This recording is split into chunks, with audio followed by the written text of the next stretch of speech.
après la nouvelle choquante et soudaine du décès de notre médecin de l'équipe première, Carl Minaro Garcia, qui a empêché Barcelone de jouer son match contre Osasuna en Liga, ce mardi, le club catalan n'aura pas le choix et devra entrer sur le terrain pour jouer un autre match. Cependant, cette fois, ce sera en huitième de finale de la Ligue des Champions et contre le Benfica du Portugal. Cet affrontement sera crucial car il déterminera quel club se qualifiera pour la prochaine étape du championnat, et, malgré la victoire de Barcelone sur Benfica 1-0 la semaine dernière au match aller et au domicile de Benfica, les attentes ne sont pas bonnes pour ce match retour. Barcelone jouera à domicile et avec un but d'avance contre Benfica. Cependant, après la mort du docteur Carl Minaro, l'ambiance dans les vestiaires du club est complètement triste et les joueurs sont très secoués. Par conséquent, il y a beaucoup d'inquiétude de la part des supporters concernant ce match important.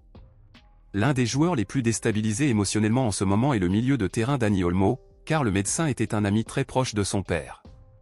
Carl Minaro sera enterré ce mardi matin, et dans l'après-midi Barcelone jouera contre Benfica, donc vous pouvez imaginer que les joueurs ne seront pas bien émotionnellement. Cependant, ils n'ont pas le choix et devront entrer sur le terrain et gagner pour quelqu'un qui a aidé plusieurs joueurs de l'équipe au cours de cette saison.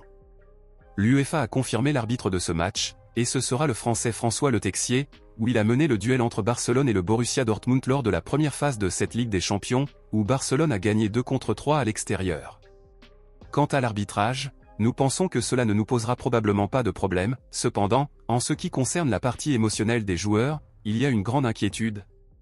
Principalement parce que l'UEFA a déclaré Benfica comme le grand favori pour gagner et se qualifier pour la prochaine étape en raison des derniers événements impliquant Barcelone.